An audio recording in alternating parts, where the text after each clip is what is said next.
put the tailgate down.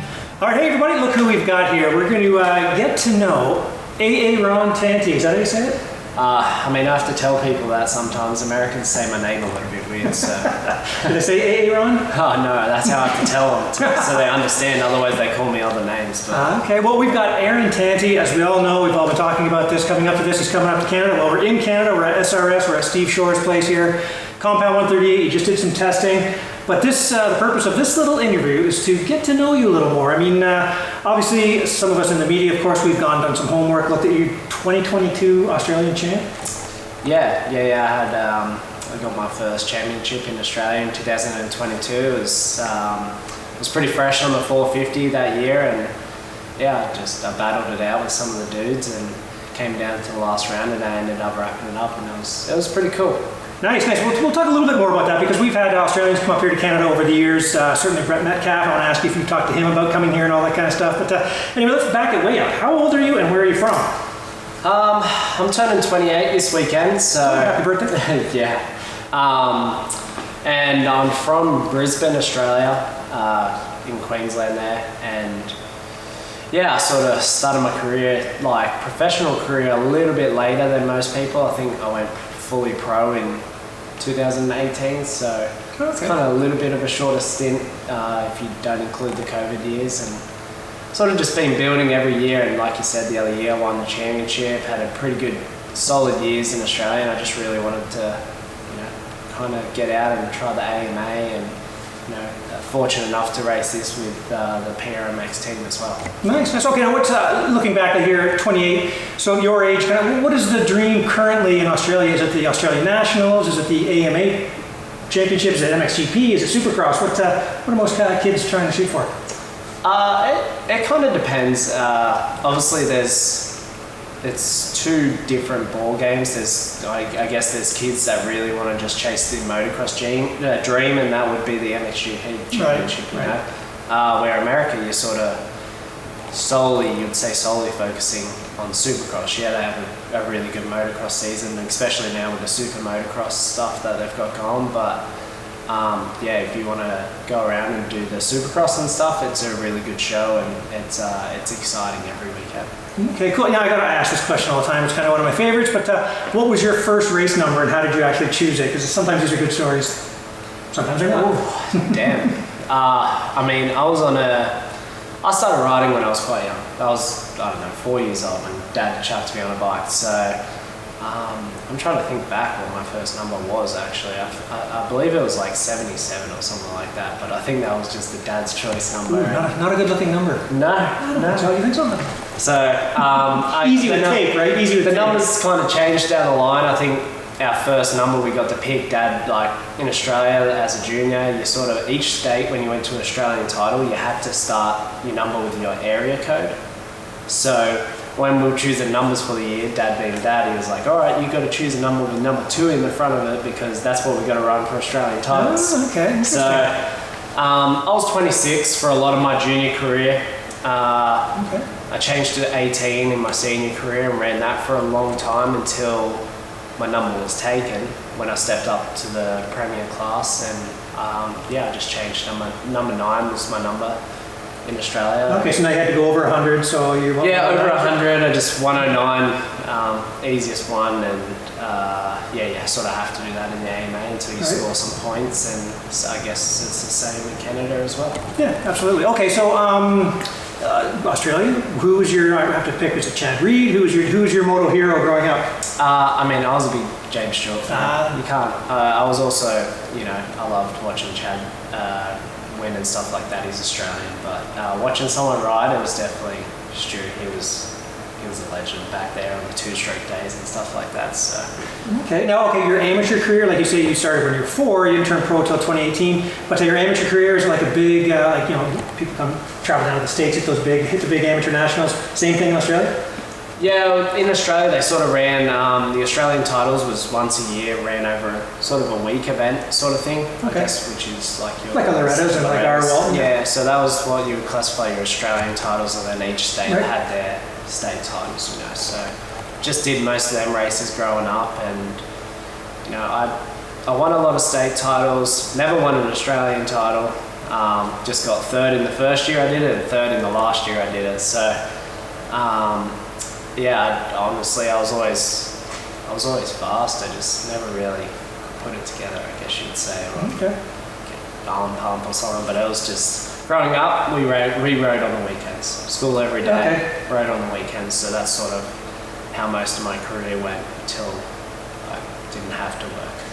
Okay, now I know you're obviously hanging out with Mitchell Harrison here. We all know him very well here in Canada. Big golfer. I saw 2 sets of clubs in the back of the pickup truck too. Yeah. What's you golfing? What's the next best sport for you? Look, I really enjoy golfing. I had to take a lot of time off when I got injured over this past 6 months or whatever like that, so it kind of sucks, but it's nice. Even our other teammate for Supercross was Hunter Yoder. He's unfortunately injured right now. He plays golf a lot too. And Mitchell is kind of like our coach. He's Nice. He doesn't say he's a pro player, but to us, he's pretty damn good. He's like 5 over par, which is damn incredible. That's solid. when you're playing golf. So he's kind of being like our coach right now, and I'm trying to use him as much as I can. So when I go back home, I can be improved. Nice.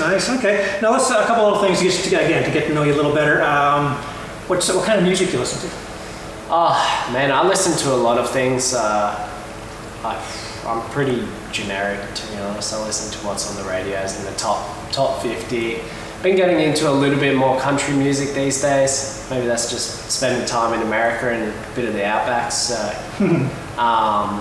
just been enjoying that, and just, I don't know, Mitchell listens to everything too, so I've just been getting into things. He wants me to go to a rock concert sometime, so I've never really been into rock music, but we'll find out. Okay, all right. Okay, so you're going to make dinner. What's your go-to meal?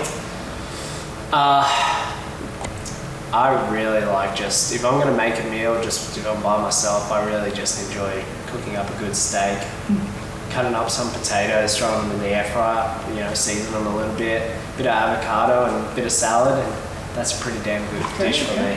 Okay, best movie of all time? We're really trying to get to know him a little. Oh, god damn. I know, that's a tough one. I don't even know Look, that. I love all Adam Sandler movies, but Even the newer ones? Some are a little bit cheesy. The Netflix ones, they're just like, all right, whatever. Okay, I'm with you. And also Will Ferrell, so like. Okay, so the comedies. Okay. Yeah, I was gonna say Step Brothers is pretty damn good. Okay, yeah, you can't go wrong with that. You'll probably have a lot of people agreeing too. Okay, dogs or cats? I'm a big dog person. I grew up with lots of dogs, and I've got 2 dogs back home, so. Okay, let's see now. What do we have next on the old list here? Food, movie. Let's go to. I mentioned coming to Canada, coming to North America, the States obviously first. And Brett Metcalf having come over here. Is there someone who you spoke to back home that talked about? Not really. I actually didn't know that Brett came. I like Brett. I've raced against him for years now, but obviously his career when I was over here, I was a lot younger. Right. So it wasn't only till I only really started mingling with all these guys when I started, racing them, beating them, and battling with them, and now we're all friends back there and stuff like that. And I love talking to Brett. He's good for the sport back home. He's got long hair now too. We were just talking about hair before we started this. It's a little bit like Jesus. So. He's Australian motocross Jesus. Yeah. I guess that'd be Chad. You'd have to say that's Chad, I guess. But, okay, so injuries, man. I know your thumb. Those look pretty fresh here. Talk about what's going on with the thumbs here. I mean, all the cool kids have a scar on their thumb. But what happened there? What's going on? How good are you? What happened? I mean, I've had a pretty rough run since the start of my Australian Supercross last year, so around September. Didn't crash my bike, dabbed my leg, did my knee. So it's a bit of a smaller knee injury. I just got my meniscus and stuff trimmed up, stretched my ACL, so it was a little bit annoying. After that, I came back, World Supercross in Abu Dhabi last year. I got landed on and I broke 8 ribs, and I had to get a plate put in 2 of them. And that's when I broke this thumb as well, which I didn't know at the time. I was stuck in Abu Dhabi for 2 weeks, and then I flew home. Then I got surgery on this. So, and then I came back from this, and I don't know, everyone probably saw the Loop video where I crashed. I did my shoulder, so I got a screw in that. And then, I came back, finally got on raced, and then just practicing through the week, just over jumped the jump and just did my other thumb. Nice Bennett's fracture. How long ago was that? I mean, I've only been on the bike for probably about 3 weeks. Okay, so gotcha. This one's probably. So 4 weeks ago. I did it the week after Alabama. So right. It's pretty fresh, but they're good. Okay. Now tell me how gets the obvious question: how does a guy from Australia, 2022 champ, get in touch with Julian Perrier from the Partzilla PRMX team? How the heck does this all happen? I kind of put my name out in America. I came and competed in the first 6 rounds in 2020. Okay. Just with my Australia team bike. I was fortunate enough they let me ship 2 of my bikes over. I bring my mechanic over from Australia, and we just sort of did the first 6 rounds, and I got pretty decent results for what the field was then. And that was kind of what put me on the map. And I think it was 21. I was almost certain on coming over to do the 250 season. But with the whole COVID and stuff, it kind of fell through, and that's when I stepped up to 450. We didn't really race in Australia. It was just, it kind of all flared from 2022 because I won the championship. I almost won the Supercross championship as well. So, and I was beating Braden, I was battling with him, so it was like good indications, and the talks all sort of started then, but I just went through another year defending my championship in Australia, and just sort of went from there.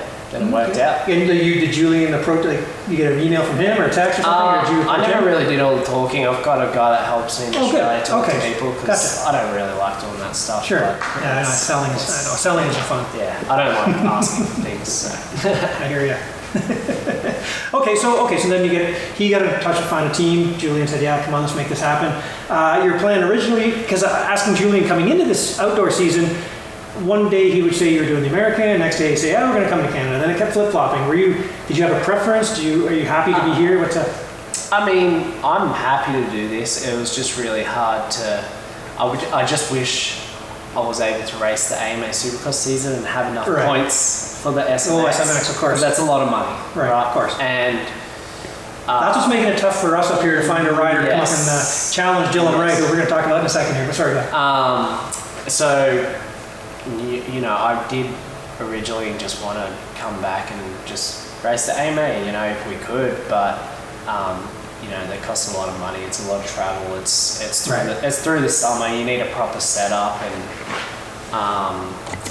the truck for PRMX are coming up here, so it's just worked out that we're coming up here. But I'm kind of happy. I'm coming off a really bad string of injuries, so right now it's a big rebuilding year for me, like right now, to go into next year.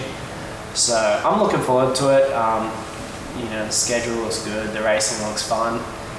Seems a little bit more similar to Australia than what. Yeah, I was going to mention. We mentioned that before, right? Because a lot of guys have said that. So, okay, for sure. Okay, yeah, well, I think you're going to like it up here. So you've been in Canada for how long now? Just a couple days? Yeah, we drove across the border on Sunday night, so that was fun. Got searched, so. Of course, yeah. Like the plates you guys have, the accents. It's like, what are you guys doing up here? I was driving a Quebec van with Australian passport by myself with all the bikes in the back, so it was a bit you're getting pulled over for sure. Yeah. So, okay. How about Canadian? Did Mitchell take you to a Tim Hortons and all that kind of stuff? We always joke about it. That's funny because Mitchell was driving with me and he got through fine, obviously, and I was getting searched for 45 minutes. But just as you go through the border, there's a Mitchell Hortons, so that's the first place we met and we got food. That's hilarious. Because Mitchell loves that place. So. Right. Okay, cool. Okay, so let's talk about the Canadian. Okay, so you kind of thought you were doing the AMA. Now you're coming up here. I think you're going to love it up here, man. The people are fun. Everybody's nice. Everybody calls it really chill. Yeah. You're going to say that laid back is what everybody says. Yeah. I'm sure you'll say that when I interview you after a few races. But did you do any history? Have you looked on YouTube? Have you looked at old races? We've got a rider who's over 2 years undefeated in overalls. Yeah. Dylan Wright, I mentioned. Did you look into that? Are you familiar with him and our races and stuff? Yeah, definitely. Like when we were just training at SOB in the gym, I'd always, like me and the boys would just flick on the last year nationals and stuff like that, just to check out the tracks and see what we're up against. But yeah, obviously I've also followed the Triple Crown Instagram page for a while, so I've kind of watched the stuff, and yeah, I see that Dylan Wright is he's pretty undefeated. So. He is, yeah. It's been last year, 2022, and the last 2 races of 2021. Yeah. So, no, looking forward to that. Like, you know, Mitchell's riding really well at the moment on the 450. And also, like, I'm starting to feel pretty good, and I think there's a few other people stepping up to the 450, so it should be pretty good racing, which I'm looking forward to. Okay, now we're doing testing today. I know Tim, everybody knows Tim Bennett from TCD. You guys are here working on suspension and everything. Are you now, say the race is, well, they are next week, but that close, is it bike setup, or are you getting physically fit still? Like, what are you working with mostly? I mean, I feel pretty good. I haven't had much seat time, but I really love this new Cowie. Like, it is a really nice bike to ride. So right now it's just kind of dialing in our suspension a little bit. Like, I only got my suspension probably a week ago, so yeah, now that we're in Canada, we're doing a bit of testing with Tim, just stiffing a few things up, making sure it works pretty good. But, you know, we honestly didn't have to change too much. We probably went a little bit stiffer in some things, but that's because I was a little bit heavier than what he set it up for. So, a little bit of time off the bike. Oh yeah, it's hard to keep the weight off when you're off the bike, I'll tell you that much. So, yeah, I'm really happy with everything. The bike's awesome, and you know, I'm a little bit sick at the moment. You can probably hear it in my voice, but not that bad. I'm at the end of it, okay. Like just a little bit of congestion. Okay. So the last few days have been pretty shitty, but you know, if we had to race this weekend, I'd be ready to go. You would be ready? Okay. All right, man. Well, I hate to say it, but we're not going to BC this year, so you're not going to get to the mountains. You're going to get to Calgary. You're going to see them in the distance, but you're not going to see the Rockies unless you get there early and you guys do a little day trip. Maybe. I might be a bit overdriving. I think we're doing some arena cross this weekend. So. What? Wait a sec. You're going to Rivière-du-Loup? Yes. We're going to Rivière-du-Loup. That's dude. You're talking about atmosphere. Wait till you see what happens at this place, man. It's like the oldest one in North America. Yeah, it's like I heard it's pretty fun. So Mitchell and I are jumping in the van tomorrow and taking a trip. Because Logan Lights was doing it as well, right? He's got a PRMX up on his bike, I think, too. He's American. So. Yeah, so I don't know much about it, to be honest. Julian just said, yeah, you want to do this arena cross? I was like, all right. Oh, dude, it's up in the corner, up on where the St. Lawrence almost opens up into the ocean. It's just this cool little place. You're gonna. Yes, wait till the after party is what it's all about. Just make it through so you get to the after party. I think my manager would kill me if we went to the after party. A week before round one. Just go back. It's Rivière-du-Loup. It doesn't matter. You kind of have to. Yeah. All right. Well, hey, again, this was to get to know Aaron Tanti here, number 109. I'm assuming in the Canadian Nationals. All right. Normally we would ask you to go through a sponsor and thank people. Are you able to do that? Do you want to thank anyone? Do you want to thank some? I'll try. I'd thank the PRMX, Partzilla team, TCD, big help, and everyone else that's involved with the team. It's kind of like a little family. We move around and we all pretty much live around each other and train every day, so it's been good fun. Nice, man. Well, you've added a lot of interest. It's always cool to have accents. It's fun to have Australians in our series again. We used to always have an Australian or two up here, so it was always good. The big battle is trying to take away that number 1 plate. We got a couple fast guys on the PRMX team. It's going to be fun. Have you met your new guy, your replacement for Hunter? Have you met? We met him in America before. We started heading up here, so he's nice and he's young, so I think he'll give it a good crack in the 250 class as well. Nice. All right. Well, hey, this is Aaron Tanti, all the way from Australia, coming to steal our championships. Oh yeah. All bets are off once you put the tailgate down.